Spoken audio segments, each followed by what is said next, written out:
The galaxy had belonged to the Zorath Empire for as long as anyone could remember. They were not just a kingdom or a single world's rulers. They were an endless wave, moving from star to star, taking everything in their path. Their ships were black and sharp, like blades cutting through the dark. Wherever they arrived, the sky burned. Planets that resisted them vanished within hours. Those that surrendered were chained under their rule forever. No army had stopped them. No fleet had, even slowed them down. The Zorath believed they were unbeatable, and in a way, they were right. For centuries, they grew without fear. Their maps showed hundreds of conquered worlds, each one marked with the Zorath emblem, a circle split by a jagged line. They had defeated reptilian warriors of the Kravax, crushed the crystal cities of the Halari, and burned the cloud ships of the gentle Aerians. Every enemy fell the same way: fast, brutal, and final. The Zorath Council, made of the most ruthless leaders of the Empire, held meetings in a vast black hall on their capital world. In the center stood a holographic map of the galaxy. It shimmered, like a jewel, dotted with glowing red lights for conquered systems. Only a few white lights remained, worlds still free, and every white light was a target. One day, during a council meeting, a scout ship reported a new discovery, a small blue planet at the far edge of the Orion Arm. It was rich in water, green, with life, and orbiting a warm, yellow sun. Its people called it Earth. The counselors smiled. Another easy victory. "The humans have no fleet," one commander said. "Their ships are tiny, their weapons old. They will surrender without a fight." "They will join our empire," another added, "and their resources will fuel our next expansion." The order was given: take Earth. A small fleet was sent first, just enough to intimidate. 10 warships, sleek and black, left the Zorath docks. They moved through the stars like shadows. The commander of the fleet, Lord Zorik, was confident this mission would be nothing more than a show of strength. But Lord Zorik noticed something strange when they approached the Sol system. Usually, when the Zorath entered a new system, they detected panic, ships fleeing, frantic distress calls, or desperate military broadcasts. But here, there was nothing.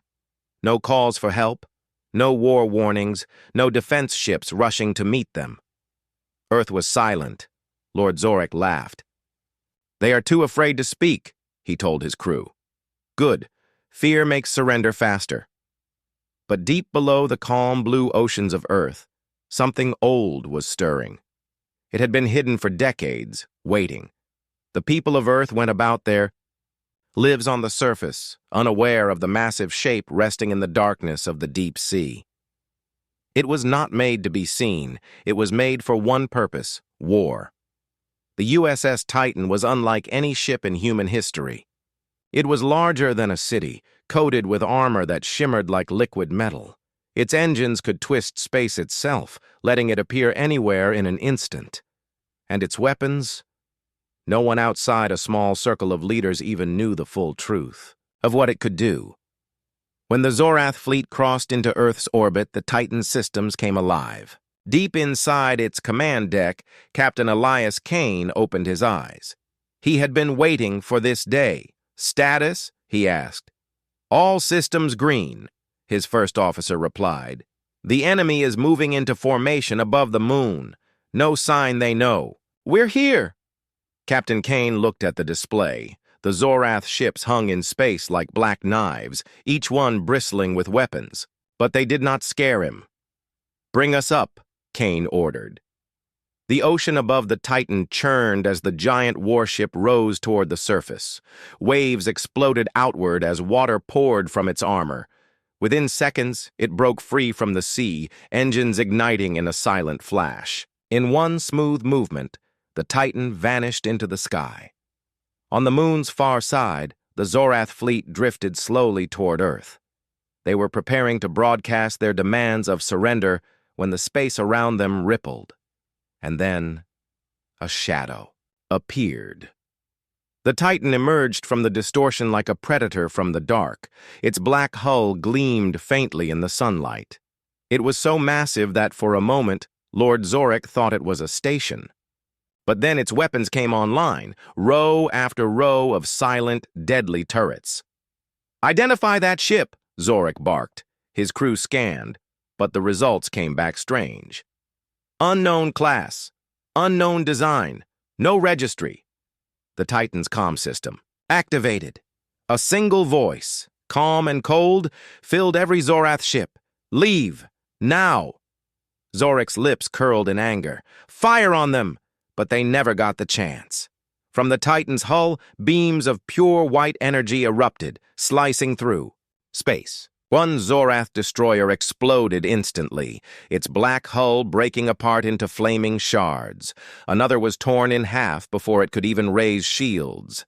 The rest scattered in panic, but the beams followed them, hitting with perfect accuracy. Within 2 minutes, half the fleet was gone. The survivors fled, engines burning at full power. The Titan did not pursue. Instead, Captain Kane sent a single message into Zorath space: "Do not return." The silence that followed was heavier than any threat. Back on the Zorath capital, the Council received the report. They stared at the data in disbelief. An entire fleet destroyed by a single unknown ship. For the first time in centuries, the Zorath leaders felt something unfamiliar. It was not anger, it was fear. And far away, orbiting quietly above Earth, the Titan waited, because Captain Kane knew the Zorath would be back. And when they returned, they would bring everything they had. That was fine. So would humanity. In the far reaches of the galaxy, far from Earth and the Sol system, alien traders gathered in massive space markets that floated between the stars. These were places where anything could be bought: rare minerals, outlawed technology, even stolen military secrets. But lately, there was something else being traded in the shadows: stories. They began as small whispers, told quietly over drinks or during risky deals. Stories of a ship that appeared from nowhere, struck without warning, and vanished without a trace. Some claimed it was the size of a city. Others swore it could disappear into thin air, becoming invisible to any sensor. The most unbelievable part of the story was not the ship itself, but who it belonged to. According to the whispers, it was human. The first time a merchant named Dreadnoughts heard the rumor, he laughed. Humans were known as traders, explorers, and sometimes mercenaries, but not conquerors. They were too small, too isolated to threaten the great empires. Yet Dreadnoughts stopped laughing when he overheard the same story from 3 different sources in the same week, each with more details than the last. One said the human ship had destroyed a notorious pirate fleet in seconds. Another claimed it had hunted down a warlord's flagship across 3 star systems. The third said it had faced the Zorath Empire itself and survived. The Zorath authorities quickly dismissed these tales as lies, spread to frighten small worlds into resisting their control. Official broadcasts labeled them enemy propaganda, and any traitor caught repeating the stories was warned or arrested. But no matter how hard the Empire tried, the whispers kept spreading. One day, in the busy market on the station of Velros Prime, a trembling pilot arrived with a damaged cargo ship. His hull was scarred by deep, clean burns, marks that could only come from powerful energy weapons. When asked what had happened, the pilot refused to speak for hours. Only after drinking half a bottle of strong black liquor did he tell his story. He had been part of a small convoy carrying illegal goods through human space. At first, everything was normal. Then his sensors showed a shadow moving behind the moon of a blue planet. Before he could react, a massive ship appeared, its weapons already charged. It fired once not to destroy, but to disable his engines. Then a voice came through, calm and cold: "Leave! Do not return!" The pilot obeyed. He swore that the ship was unlike anything he had seen in his 30 years of travel. When asked for its name, he hesitated, then whispered, Titan. By the next cycle, the name had spread across the market. The Titan. A ghost ship. A hunter. A warning. Merchants began avoiding human space, afraid of vanishing like the pirate fleets. Some called the humans dangerous. Others said they were only defending their home. But among the Zorath High Command, the whispers were becoming a problem. In a private meeting inside the Black Council Hall of the Zorath capital, the Emperor listened as his advisors debated. "It is nothing but rumor," one said. "We have no proof." "And yet," another replied, "one of our scout ships sent to Earth never returned." The room fell silent. That scout ship had been sent weeks ago to observe Earth's defenses. Its last message, transmitted before its signal vanished, had been only 3 words. "They are ready." The Emperor's eyes narrowed. "If this Titan exists," he said slowly, "we will crush it. Send another fleet, stronger, faster. We will test them ourselves." The order was carried out within hours. Across Zorath shipyards, warships prepared for departure. The official mission was simple: approach Earth, scan its defenses, and return with data. But unofficially, every commander knew the truth. They were being sent to see if the whispers were true. Meanwhile, back in the Sol system, the Titan's crew was already aware of the growing rumors. Captain Elias Kane sat in the dim light of the command deck, reading intercepted transmissions. The words were almost amusing: ghost ship, demon vessel, the black shadow of Sol. But Kane knew the rumors were more than just stories. They were seeds of fear, and fear was a weapon just as sharp as any blade.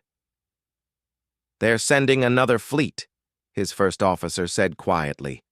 Kane didn't look surprised. "Of course they are," he replied. "The first one ran. That's not something the Zorath can allow. They need to prove we're weak." The officer hesitated. "And if they come in greater numbers?" Kane's eyes were cold. "Then we'll show them that numbers don't matter." The Titan continued to wait in silence, hidden in the dark space near Earth's orbit. Every system was on standby, every weapon ready. The crew knew what was coming, but they also knew something the Zorath didn't. Humanity had been preparing for this kind of war for over a century. Hidden shipyards in the asteroid belt, camouflaged defense stations around the outer planets, and cloaked drones scattered across deep space, all linked to Earth's defense grid. The Titan was the spear, but humanity had a shield as well. In the distant markets of the galaxy, the whispers continued to grow. By now, even children in distant colonies were pretending to be Captain Kane of the Titan, chasing away invisible fleets in their games. The name had become a symbol, though no one truly knew what the humans wanted.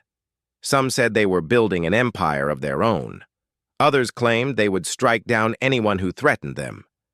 No one knew which was true, but everyone knew one thing. The next encounter would decide if the Titan was just a ghost story or the beginning of a new power in the galaxy. And far away, deep in Zorath territory, the second fleet was already leaving dock, unaware that they were sailing straight into the jaws of a predator that had been waiting for them all along. The Zorath Empire's second fleet cut through the void like a swarm of predators, each warship bristling with weapons and armor forged in the heart of collapsing stars. 50 ships in total, led by the battleship Vorthax, moved toward the Sol system with orders to engage if necessary and capture as much intelligence as possible. Their commanders believed this would be a test, a show of strength to prove the humans were nothing but a small annoyance. Lord Commander Virek stood on the bridge of the Vorthax, his black armor polished, his 4 yellow eyes fixed on the holographic star map. He had heard the rumors of the Titan, but did not believe them. In his mind, the first Zorath fleet had been defeated due to overconfidence, not human strength. That belief began to crack when they crossed into the outer edges of Sol and found nothing. No defense stations, no patrol ships, no communications. The humans were silent again. "They are hiding," Virek muttered. His second officer nodded but kept scanning. Still no sign of enemy ships. The fleet advanced past Neptune, past Uranus, their massive engines leaving ripples in the dark. The Zorath ships kept formation, scanning every rock and shadow. Then they crossed into the space between Saturn and Jupiter, and everything changed. Without warning, the comms lit up with static. Sensors went blind for 3 seconds. In that silence, the Titan appeared. One moment there was only empty space, the next there was a black wall of metal, larger than any ship in the Zorath fleet. It didn't move fast. It didn't need to. It simply slid into view, its armor reflecting the pale light of Saturn's rings. Every Zorath crew member froze at the sight. The Titan's hull carried no markings, no numbers, only a single glowing red slit along its front like an unblinking eye. "Identify that vessel," Virek barked. His scanners tried, but the readings came back empty. No transponder, no known design. "It's human," his officer said quietly, "but no human ship should be this large." Before the Zorath fleet could react, the Titan's forward guns lit up. Beams of pure energy, blinding white, tore through the darkness. The lead Zorath cruiser exploded instantly, splitting into 2 molten halves. Another was struck amidships and disintegrated into dust. The Titan did not waste shots. Each beam found its target with deadly precision. Virek roared orders, calling for the fleet to spread and return fire. But every time a Zorath ship tried to target the Titan, its targeting systems glitched, as if the human ship was bending the rules of space itself. "They're jamming us!" shouted one officer. "Switch to manual!" Dozens of Zorath plasma bolts lit the void, but none hit their target. The Titan moved like a predator, sliding sideways in space, turning slowly, yet always remaining just out of reach. Then it struck again. A second volley of beams ripped apart 3 more ships. Panic began to spread through the Zorath fleet. "This is no ordinary warship," one captain transmitted. "This is—" His voice was cut off as his ship erupted into fire.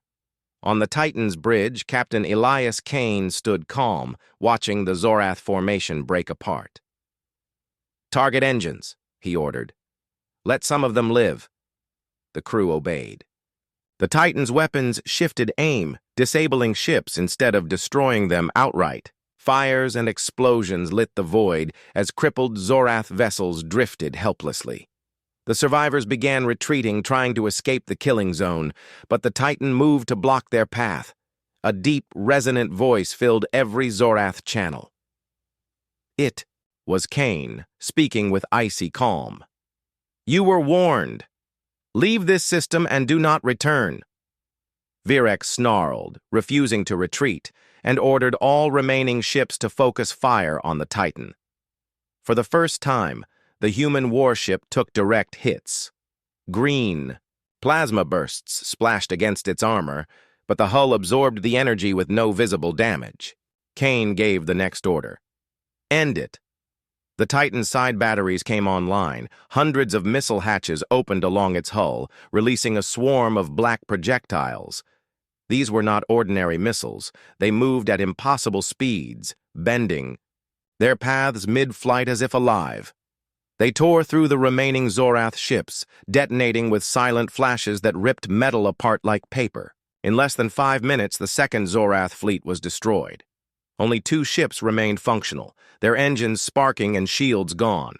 Kane allowed them to limp away.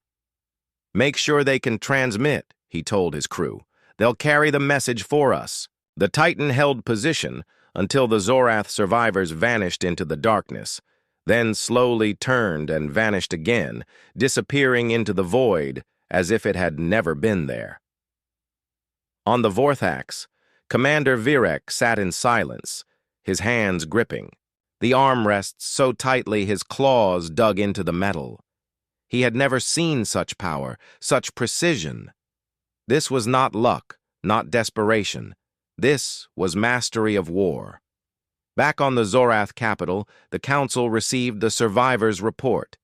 Holograms of the battle played in the dark hall, showing the Titan's impossible maneuvers, its untouchable armor, and its devastating firepower. None of the counselors spoke for a long time. Finally, the Emperor broke the silence. "Prepare the Armada," he said. "If the humans want war, we will give them one." Far away in the Sol system, the Titan returned to its hidden watch near Earth. Captain Kane stood on the bridge, his face unreadable. He knew this was only the beginning. The Zorath would come back, and next time, they would bring their full strength. That was exactly what he wanted. The Black Council Hall of the Zorath Empire was a place of power and fear. It was a vast chamber with walls carved from volcanic glass, lit only by the cold glow of the galaxy map that hung in the air above the center table. Around it sat the highest rulers of the empire, the Council. Each member was a warlord, a conqueror, a being who had taken entire worlds in their name. They were not used to losing, but now loss was all they could think about. The room was filled with the sound of quiet voices, whispers of disbelief as the hologram replayed the destruction of the Second Fleet. 50 warships gone. Only 2 had returned, and both were crippled. The image of the Titan appeared again and again in the recording. A massive black shape, its weapons cutting through Zorath ships with precision no one had ever seen. "One ship!" Counselor Varric growled, his deep voice shaking the air. "One human ship destroyed our fleet." "It was not just destruction," another counselor hissed. "It was humiliation. They let our survivors go so they could send us a message." "They are daring us," Varric said, slamming his clawed fist onto the table. "They want us to come for them. They think they can win." The Emperor sat, at the far end of the table, silent. His armor was made of star-forged metal, and his 4 eyes glowed faintly in the dim light. When he finally spoke, his voice was quiet, but carried across the room. "The humans are more dangerous than we believed." The counselors looked at each other in surprise. The Emperor was not one to admit the strength of an enemy easily. "We underestimated them," he continued. "We saw them as traders, miners, scientists. We did not see the soldiers they hide." "We will crush them," Varric insisted. "We will send the Armada, every ship we have. No force can stand against our full strength." "Perhaps," the Emperor said, "but there is something you do not know." He pressed a control on the table, and a new hologram appeared, a human shipyard hidden deep inside an asteroid field. Dozens of massive vessels were under construction, each one shaped with the same dark, predatory lines as the Titan. "How? Did we get this?" asked a counselor. "A spy," the Emperor said. "One of our best. They have been inside human space for years. They report that the Titan is not unique. It is one of many." A heavy silence filled the room. The idea of facing not just one Titan, but several, was enough to make even the most fearless commander uneasy. "These ships," the Emperor said, "were not built for defense. They were built for attack. The humans have been preparing for war for over a century. Even before we knew they existed, they were building weapons in secret. They are not a prey species. They are predators, waiting for the right moment." The counselors shifted uncomfortably. Some were angry, some were afraid. But all understood the truth. The humans had been hiding their true nature from the galaxy. "We must strike first," Varric said firmly. "If they have more of these ships, we must destroy them before they are ready." "We will," the Emperor agreed. "But we must be careful. The humans are not just strong, they are clever. They fight in ways we do not. They will set traps. They will come for our supply lines. We must prepare for a war unlike any we have fought before." Orders were sent across the Empire. Shipyards began working day and night to produce new warships. Factories built weapons faster than ever. Millions of soldiers were called to service. The Empire was preparing for total war. But even as the Council made its plans, the humans were already moving. In the dark edges of Zorath space, strange reports began to appear. Communication outposts went silent without warning. Supply convoys vanished between systems. Patrol fleets found themselves ambushed by ships that appeared from nowhere and disappeared, just as quickly. The Council did not realize it yet, but the war had already begun, and the humans were the ones who had started it.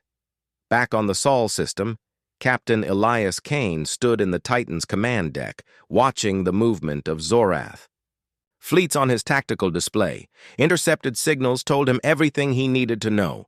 The Zorath were coming in full force. Kane smiled slightly. "They've taken the bait," he said.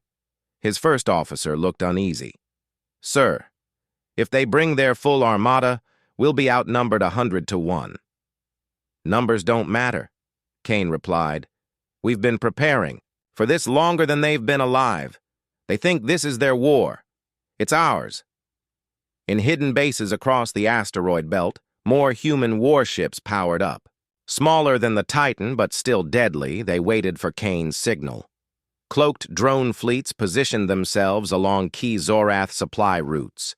The humans were not going to fight the Empire head-on. They were going to bleed it dry, cut it apart piece by piece, until it collapsed under its own weight. Back in the Zorath capital, the Emperor ended the meeting with one final command. "We will burn Earth to ash, and when their ships return, they will find nothing left to defend." His words echoed through the hall, but far away, in the cold darkness between the stars, the Titan was already moving toward its next target. The Zorath Armada entered the Sol system like a storm. It was the largest fleet they had ever sent against a single enemy, over 300 warships, led by the Emperor's personal flagship, the dreadnought Oblivion. The plan was simple.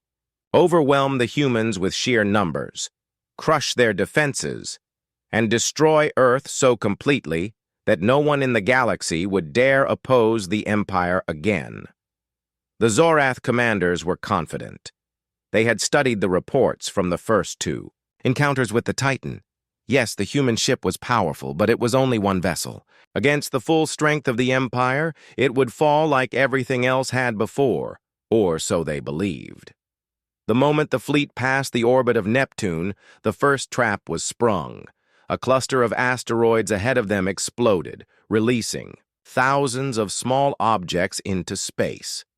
The Zorath thought they were just debris, until the objects activated and began moving toward the fleet. They were mines, hidden for months among the asteroids, programmed to lock onto any ship with Zorath. Energy signatures. Explosions tore through the outer edge of the Armada, destroying half a dozen cruisers before the commanders could even react. The Zorath tightened formation, but that only made them easier targets for the next surprise. As they moved past Uranus, several civilian-looking space stations came into view, drifting silently among the moons. The Zorath ignored them at first, until the stations opened hidden panels and revealed massive gun batteries. Beams of blue energy ripped through the fleet, disabling engines and tearing holes in armored hulls. The stations weren't civilian at all. They were disguised defense platforms, part of Earth's outer shield. The Zorath returned fire, destroying the stations, but the damage was already done. Dozens more ships were gone, and the fleet's advance had slowed. Still, the Emperor's flagship pressed forward. "Continue to Earth," the Emperor ordered. "Do not stop. Destroy anything in our path." Past Saturn, the traps became even deadlier. Small ships, cloaked and silent, darted in and out of the fleet, launching precise attacks on key systems before vanishing into the darkness. Entire destroyers were left drifting, powerless, as the human raiders moved on to their next targets. The Zorath commanders realized too late that they were being herded. The humans weren't trying to stop them here. They were guiding them into a kill zone. As the fleet reached the space between Mars and the asteroid belt, the trap closed. The black shape of the Titan emerged from the shadow of a massive asteroid, its hull glowing faintly with energy. But this time, it wasn't alone. Two more ships of similar size appeared beside it, sleek, angular warships with the same predatory design. For the first time in centuries, the Zorath saw an enemy that could match their largest ships in size and surpass them in power. The Titan's voice came over every Zorath channel, calm and cold. "You should have stayed away." Before the Zorath could respond, the human fleet attacked. The Titan and its sister ships opened fire with blinding energy beams, cutting through. Zorath cruisers like they were made of paper. Missiles streaked through the darkness, weaving between enemy ships and detonating with pinpoint accuracy. From the asteroid belt, hidden defense stations joined in, launching wave after wave of heavy fire. The Zorath armada tried to fight back, but the battlefield belonged to the humans. Every Zorath move had been predicted, every formation anticipated. The humans weren't just shooting, they were controlling the fight, forcing the Empire's ships into positions where their armor was weakest. The Emperor's dreadnought Oblivion targeted the Titan directly, unleashing its most powerful weapons. Massive green plasma bolts hammered the Titan's shields, shaking the giant ship. But they held. Kane stood on the bridge, eyes locked on the enemy flagship. "Target their engines," he ordered. "I want them to know they can't run." The Titan's main guns roared, sending beams that sliced through the Oblivion's rear thrusters. The dreadnought lurched to a halt, trapped in the middle of the battlefield. The Zorath fleet began to break apart. Some ships fought to the end, others tried to retreat, but the humans cut them down one by one. When the battle finally ended, the space between Mars and the belt was littered with wreckage.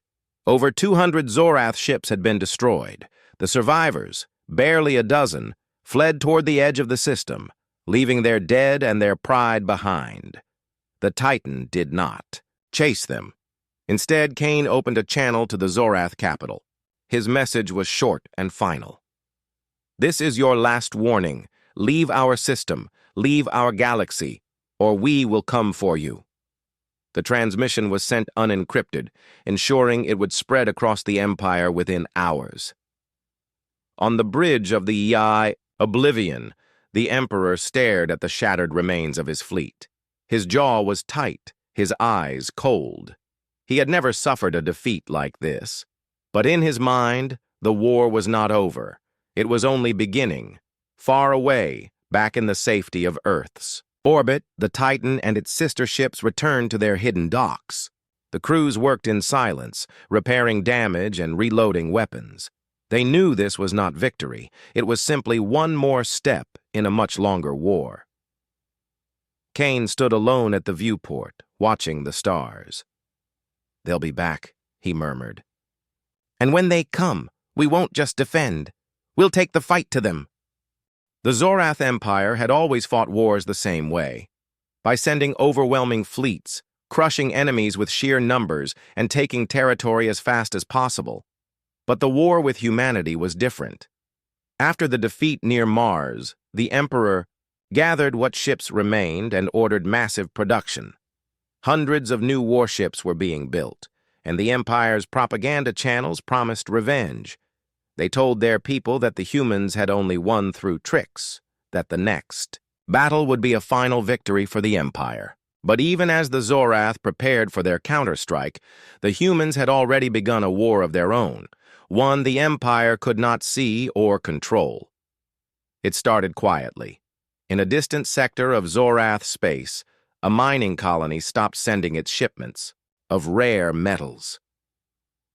At first, the Empire thought it was a mechanical failure, but when a patrol ship arrived, the colony was gone. Its buildings reduced to ash, its landing pads melted, and every communication system destroyed. There were no survivors, no witnesses, and no signs of a battle, only a strange burn pattern in the soil that matched no known weapon. A week later, a supply convoy carrying fuel to the front lines vanished between jump points. A distress signal was sent, but by the time help arrived, all that was left was debris slowly spinning in the void. The attack had been surgical, every fuel tanker destroyed, but the escort ships left floating, powerless. The surviving crews reported seeing black shapes moving in the shadows, ships that appeared and disappeared like ghosts.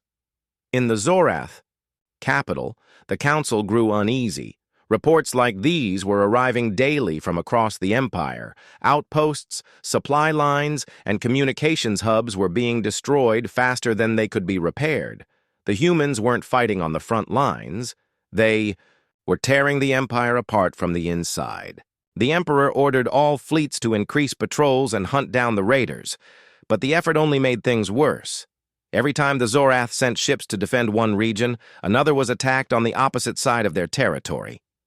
It was as if the humans knew their plans before they even made them. And in a way they did. Hidden deep within Zorath space, cloaked human listening posts intercepted the Empire's military communications. Advanced AI systems cracked codes in seconds, feeding the information directly to Captain Elias Kane and his war council aboard, the Titan. Every supply movement, every troop deployment, every secret order, the humans saw it all. Kane used this knowledge to strike where the Empire was weakest. He didn't waste time attacking well-defended planets or heavily armed fleets. Instead, he targeted the heart of the Empire's logistics. Shipyards were hit before ships could be launched. Fuel depots were destroyed before supplies could be loaded. Communication relays were taken out, leaving entire sectors blind and cut off from the capital. Sometimes the Titan struck openly, its massive silhouette appearing without warning before unleashing a devastating barrage. Other times, smaller human warships operated in complete silence, their black hulls blending with the darkness as they infiltrated Zorath space. These attacks were precise, fast, and relentless. The Zorath military was built for crushing large armies, not chasing shadows. Frustration turned into desperation. The Emperor's advisors begged him to pull back, to consolidate his forces, but he refused. "If we retreat, we look weak," he told them. "If we look weak, the other empires will rise against us." His words were true. The Zorath had ruled the galaxy for centuries through fear, and fear was slipping away. On several conquered worlds, rebellions began to spark. Small uprisings at first, but growing as news of human victories spread. The people who had once bowed to the Empire now dared to hope. Some even claimed that humanity was not fighting just for Earth, but for the freedom of all worlds. Whether or not that was true, Kane did nothing to deny it. In fact, he encouraged it. Messages were broadcast on secret channels, promising that the Zorath could be defeated, that their fleets could burn, that their rule was not eternal. To the common people of the galaxy, humanity became a symbol of resistance. But Kane's war was not built on ideals. It was built on strategy. He knew the Zorath still had the power to destroy Earth if they could gather their forces for a direct strike. His job was to make sure that never happened. That meant keeping the Empire scattered, forcing them to defend 1,000 places at once until their strength was gone. Months passed, and the Empire began to crack. Production slowed as resources failed to reach the shipyards. Soldiers went unpaid, and morale dropped. The once mighty fleets were reduced to smaller groups, each trying to guard their own territory. The humans had turned the galaxy's most feared empire into a collection of isolated forces, each one too far away to help the others. And yet Kane knew the war was not over. The Zorath were wounded, but not dead. The Emperor would not stop until either Earth was ashes or his own throne was taken from him. The final blow would have to be decisive, something that would shatter not just the Empire's military, but its will to fight. One night, standing on the Titan's bridge, Kane looked at the galaxy map. Dozens of red Zorath systems were marked with small, flickering lights, their supply lines and communications already broken. At the very center of the map, one massive, red star glowed brighter than all the rest. It was the Zorath homeworld, the heart of the Empire, the place from which all orders flowed. Kane's eyes narrowed. "It's time," he said quietly. The officers around him turned, knowing exactly what he meant. The hidden war had weakened the Empire. Now humanity would strike at its core. The Zorath homeworld had never been touched by war. For centuries it had been the center of power, a planet of golden towers, massive space docks, and fleets so large they could block out the stars. The people believed it was untouchable, that no enemy could ever reach it. But on a quiet night, as the 3 moons of Zorath Prime drifted above the capital city, something happened that the Empire had never imagined possible. Without warning, every screen, every public broadcast, and every communication system in the Empire flickered and went black. For a moment, silence fell across the world. Then, slowly, a face appeared. Not Zorath, not alien, but human. It was Captain Elias Kane. His eyes were cold, his voice steady, and his words carried across the Empire like thunder. "People of the Zorath Empire," he said, "for centuries, your rulers have crushed worlds, enslaved billions, and believed themselves beyond justice. That ends now.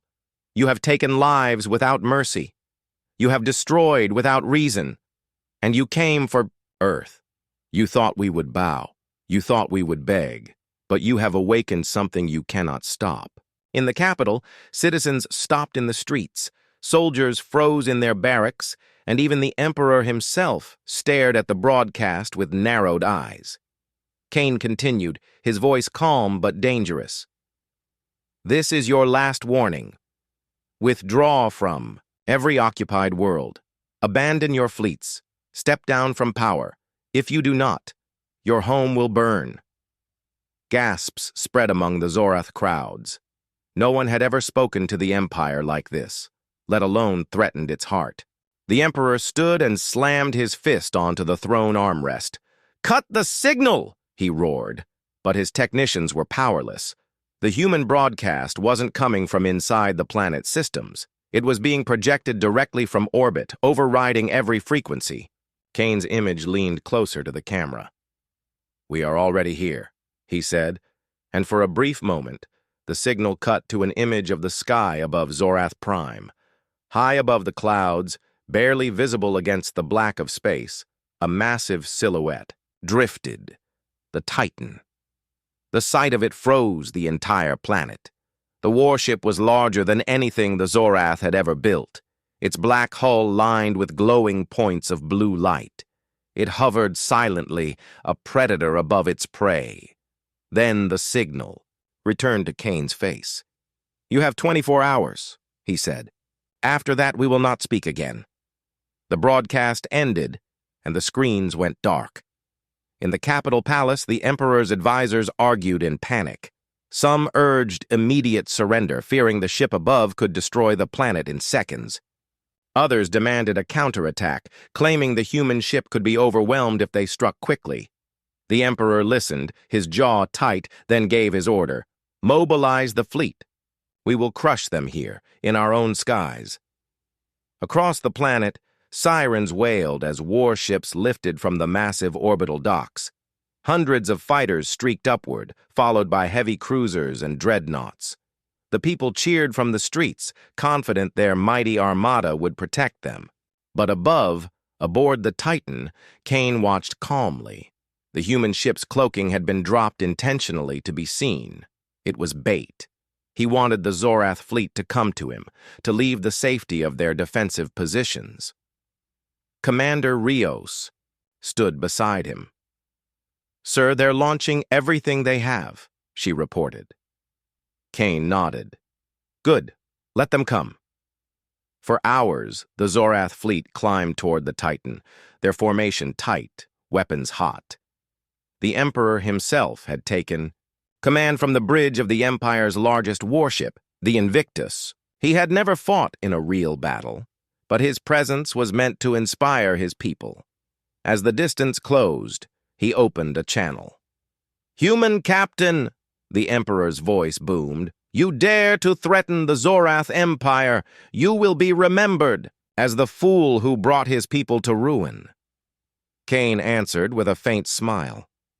No, Emperor. I will be remembered as the man who ended yours. The Zorath fleet opened fire first. A storm of plasma bolts and torpedoes lit up space, converging on the Titan. But the human warship didn't dodge. Instead, its shields flared, absorbing the barrage, while its forward guns slowly began to rotate. Then, with the calm precision of a blade cutting through silk, the Titan fired. One beam of blinding blue energy lanced out and sliced a Zorath cruiser clean in half. Another beam speared through 3 destroyers in a single shot. The weapons were not rapid or frantic. They were deliberate, each shot ending a ship instantly. The Zorath formations began to falter. Their weapons seemed useless against the Titan's shields, while their own ships were being destroyed one after another. The Emperor shouted orders, demanding his fleet close in for boarding, but the Titan shifted position with impossible speed for its size, always staying out of their grasp. From the planet's surface, the people watched the battle unfold in horror. The Empire's greatest fleet was being dismantled above their own world, the sky lit with fire and debris. Cain's voice returned on open comms, echoing across every Zorath frequency. This is what happens when you bring war to our home. This is what happens when you think humanity will kneel. The Emperor's ship, the Invictus, charged forward in desperation. Its massive guns lit up, firing everything it had. But Cain had been waiting for this. Target the flagship, he ordered. The Titan's main cannon powered up, its core glowing brighter and brighter until it was like a small sun hanging in space. One shot. That was all it took. The Invictus exploded in a white-hot blast that tore through the wreckage of nearby ships. The Emperor's reign ended in that instant, his vessel reduced to burning fragments. Silence followed. The surviving Zorath, ships scattered, retreating in every direction. The Titan held position above the planet, its shadow still falling over the capital. Cain opened a final channel. You have seen your fate. You have felt our hand. Choose your path, Zorath. Peace or extinction. Then the Titan vanished, its jump engines carrying it away, leaving only the echo of its threat. On the surface, the people whispered in fear. The Empire had been untouchable. Now they knew it could bleed, and bleed it would. The destruction of the Zorath flagship sent shockwaves across the galaxy. News traveled faster than the Empire could control it. In the outer colonies, where the grip of Zorath rule had always been weaker, whispers began to spread in the streets, in the mines, and in the markets. For generations, the people of these distant worlds had lived under heavy taxes, forced labor, and strict military control. The Empire's fleets had always been there to keep them silent. But now, those fleets were in ruins. On the mining world of Vekros, workers paused in the tunnels as a smuggled broadcast replayed the moment the human Titan destroyed the Invictus. Men and women who had never dared speak against the Empire before began to raise their voices. On the trade hub of Karthos, merchants openly defied imperial officers, refusing to pay tribute shipments. Small uprisings began everywhere, starting with stolen weapons, burned outposts, and ambushed patrols. The Zorath military scrambled to respond, sending whatever ships they could, but the Empire was bleeding resources faster than it could replace them. Each rebellion inspired another. On the icy world of Drasful, an entire regiment of Zorath soldiers defected, joining the rebels and handing over control of the planet's defense grid. In the past, such acts would have been met with swift, brutal retaliation, but now, the Empire's core worlds were panicking after the Titan's appearance, forcing the military to pull forces back to defend the home systems. Cain and the Titan were not idle. Using intelligence gathered from human scouts and allied resistance cells, they began to appear in the skies above rebel worlds, not to fight, but to protect. On Vekros, The Titan arrived just as a Zorath battlecruiser entered orbit to crush the miners' revolt. Before the cruiser could fire, the Titan's weapons spoke, shattering its engines and leaving it adrift. Kane's voice then broadcast to the miners below. "Stand your ground, you are not alone." That message spread, just as quickly as the news of the Invictus's destruction. In hidden camps, rebel leaders began speaking openly about a future without Zorath rule. Kane knew he could not be everywhere at once, but his strategy was clear: show the people the Empire could be resisted, and they would carry the fight themselves. The Zorath High Command was in chaos. Every day, more outer worlds declared independence, their governors fleeing or being captured by angry citizens. The Empire's communication lines were breaking down, with entire sectors refusing to answer Imperial calls. In desperation, the new acting emperor, a hardliner named Vorn Talrek, ordered a massive crackdown. Any planet suspected of rebellion would be purged, its cities leveled as an example to others. But his threat backfired. When the Empire's fleet arrived at the agricultural world of Narrated, prepared to destroy it, the Titan appeared first. Kane gave the Imperial Admiral one chance to turn back. The Admiral refused, confident in his fleet's numbers. 10 minutes later, the fleet was gone, burning wreckage scattered across Narran's sky. The people saw this and knew the Empire's power was not absolute. The rebellion spread like fire. On dozens of worlds, Imperial statues were pulled down, fortresses stormed, and prisons emptied. Kane was careful, however. He ordered the rebels to spare civilians, to avoid becoming like the enemy they fought. This discipline earned humanity respect among the galaxy's oppressed, even from alien races who had once distrusted or feared them. But Kane also knew that every victory brought the Empire closer to desperation, and desperation made enemies dangerous. Vorn Talrek began gathering his remaining fleets into one massive force, pulling ships from every loyal system, even abandoning some worlds to rebel hands. His plan was simple: find the Titan, destroy it, and break the rebellions. Spirit in one decisive battle. But Kane expected this. Human intelligence agents intercepted orders, tracking the gathering fleet to the star system of Kralos, a heavily fortified Imperial stronghold. Kane studied the reports silently, his mind already moving ahead. The Empire believed they would trap the Titan. Instead, Kane intended to turn Kralos into the place where the Empire's outer defenses died forever. As the Titan jumped from one rebellious world to the next, its very presence became a symbol. Children in the streets carved its shape into stone walls.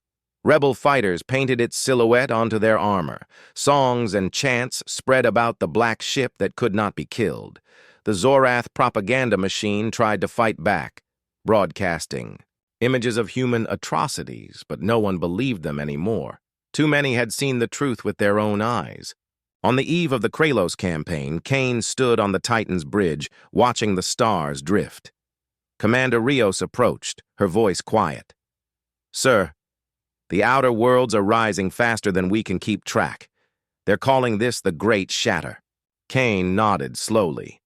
"It's a start, but the heart of the beast still beats. Until it stops, this isn't over." Rios hesitated. "Kralos will be dangerous. They'll throw everything they have at us." Kane's gaze hardened. "Good. Let them. The more they bring, the less they'll have left for the world still under their chains." As the Titan's engines powered up for the jump to Kralos, across the galaxy, in hidden rooms and war-torn cities, rebels prepared to fight harder than ever. The Empire's shadow was shrinking, but it still reached far. Soon, that shadow would break completely, or the galaxy would burn trying. The Titan emerged from hyperspace at the edge of the Kralos system, its black hull reflecting the faint light of the distant sun. Before it, a massive armada filled the void, hundreds of Zorath warships, arranged in layered formations like the teeth of a trap. Battleships, carriers, and destroyers floated in silence, their weapons already hot. The Empire had pulled every loyal fleet here, abandoning worlds just to ensure the Titan's destruction. Kane stood on the bridge, his eyes locked on the tactical display. "They've gathered everything," Commander Rios said quietly, almost in disbelief. Kane's voice was calm but sharp. "Good. Let's break them all at once." The enemy commander, Grand Admiral Jareth, had prepared for months. He had studied every report on the Titan, every sensor log, every rumor. His fleet spread across 3 defensive lines, each supported by mines, drones, and planetary defense guns stationed on Kralos itself. In the Admiral's mind, there would be no escape for humanity's warship. As soon as the Titan crossed the outer line, they would close the trap, surround it, and burn it from the sky. But Kane had no intention of charging blindly. "Bring the cloak online," he ordered. The Titan vanished from sensors, slipping into the dark like a predator in deep water. Confusion rippled through the Zorath ranks, but Jareth did not panic. He ordered his ships to tighten their formation and launched swarms of sensor drones to sweep the system. For an hour, the fleets hunted for the Titan in the empty black. And then, it struck. Without warning, a section of the outer defense line erupted in explosions as 3 destroyers were torn apart in seconds. The Titan's rail cannons punched through armor like paper, and its plasma lances melted 2 more ships before they could even turn to fire. The cloaking field dropped for only moments before the Titan vanished again, leaving wreckage drifting in its wake. Jareth snarled and ordered all ships to converge on the attack point, but by the time they arrived, the Titan was already striking elsewhere, picking off isolated cruisers and slipping away. Kane was using the Empire's own numbers against them, forcing the massive fleet to scatter into smaller, weaker groups. For hours, the battle played out like a deadly game of hide and strike. The Titan would appear for seconds, unleash its weapons, and vanish before the enemy could return fire. Mines meant to trap it were hacked and turned against their owners. Drone swarms were lured into the firing arcs of Zorath battleships, causing friendly fire that destroyed even more of the fleet. But Jareth was not without cunning. Realizing the Titan could not be everywhere, he began tightening his lines again, herding the human warship toward Kralos itself, where the planetary defense grid could overwhelm even its shields. Kane saw the trap forming but did not turn away. Instead, he accelerated toward Kralos at full burn. The Zorath commanders saw this as confirmation of their victory, rallying their forces for the final blow. The moment the Titan entered range of the planetary guns, hundreds of plasma beams and missile salvos filled space, turning the black void into a storm of fire. The Titan's shields flared bright blue, absorbing impacts that would have shredded lesser ships, but Kane did not flinch. "Target the defense grid," he ordered. In a blinding flash, the Titan's main gun fired, a beam of concentrated energy that speared through the planet's shield generators, ripping them apart in a chain of detonations visible from orbit. With the shield gone, the Titan's secondary batteries tore into the defense towers, silencing them one by one. The Empire's plan to trap the Titan under planetary fire collapsed in seconds. Jareth, realizing his fleet was now exposed, ordered an all-out assault. The remaining Zorath warships surged forward in a desperate wave, hoping to overwhelm the Titan by sheer numbers. Kane's voice was steady as he gave the order that would decide the battle. "All batteries fire at will!" What followed was chaos. Railgun slugs tore through ship after ship, plasma lances split cruisers in half, and missile storms turned the void into a field of fire and debris. The Titan's armor took hits, shields flickered under the relentless barrage, but Kane's crew held their ground. Commander Rios coordinated firing solutions with deadly precision, while gunners worked without pause, their hands moving on instinct. In the middle of the slaughter, the Titan's engines roared, cutting through the densest part of the enemy line, leaving a trail of shattered hulks in its path. Hours later, the once mighty Zorath armada was gone. The space around Kralos was littered with burning wreckage, drifting escape pods, and silence. Grand Admiral Jareth's flagship was among the last to fall, its final transmission cut off mid-sentence by a railgun strike that ripped it apart. The Titan's crew was exhausted but unbroken. Kane stood on the bridge, staring at the ruined fleet with no satisfaction, only grim certainty. "The outer worlds are free," Rios said quietly. Kane shook his head. "Not yet, but now the Empire bleeds from its heart." Across the galaxy, word of the Krelos victory spread faster than the Empire could stop it. Entire sectors erupted into open rebellion, inspired by the destruction of the greatest fleet the Zorath had ever assembled. Kane knew the final blow was coming, and it would be aimed at the Empire's homeworld itself. But for now, the Titan drifted among the wreckage of its enemies, a silent shadow that had once again changed the fate of the galaxy. The Zorath Empire had never known fear, but now it lived in its shadow. The destruction of the Krelos fleet shattered their confidence, and rebellion spread across the outer worlds like wildfire. Whole systems turned against the Empire, refusing orders, blocking supply routes, and striking at isolated garrisons. But Kane knew these victories would mean nothing if the Empire's core remained untouched. To end the war, he would have to strike at the heart, the Zorath homeworld itself. The Titan moved through deep space under full cloak, avoiding every patrol and sensor net. The enemy knew he was coming, but not when or where. For weeks, Kane and his crew studied every defense pattern, every hyperspace entry point, and every planetary shield frequency. The Zorath homeworld, Zora Prime, was a fortress in space, surrounded by layered minefields, orbital weapons platforms, and an armada larger than any Kane had faced before. In the council chambers of the Empire, the high rulers argued and shouted, demanding new strategies, but deep down they feared that nothing could stop the human warship. As the Titan approached the system, alarms blared across Zora Prime's fleet. They detected a faint distortion in space, and moments later, the Titan dropped from cloak right at the edge of the outer defense ring. Thousands of weapons locked on instantly, and the void lit up with plasma fire. Kane's shields flared under the onslaught, but his engines roared as he dove forward instead of retreating.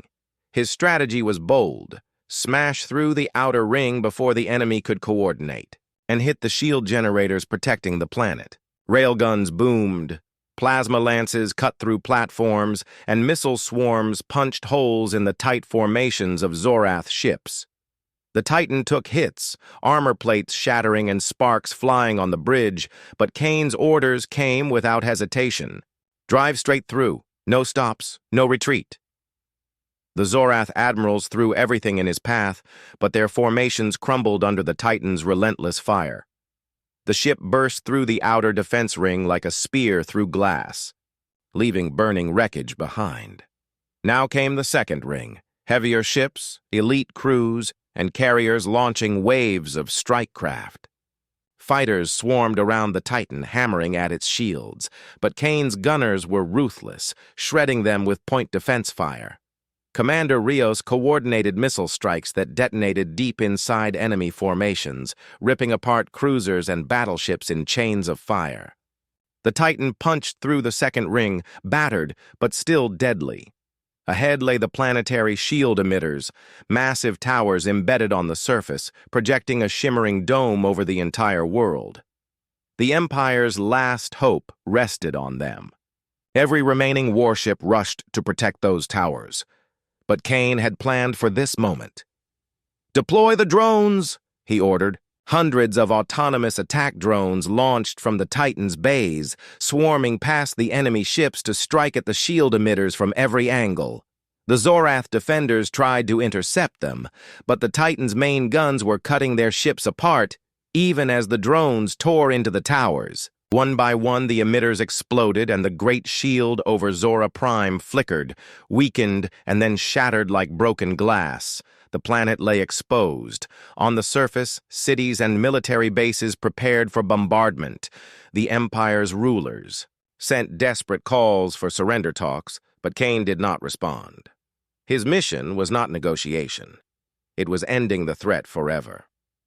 The Titan's main cannon charged, the energy buildup shaking the ship, and when it fired, a beam of pure destruction stabbed down through the planet's largest military command center, vaporizing it in a single strike.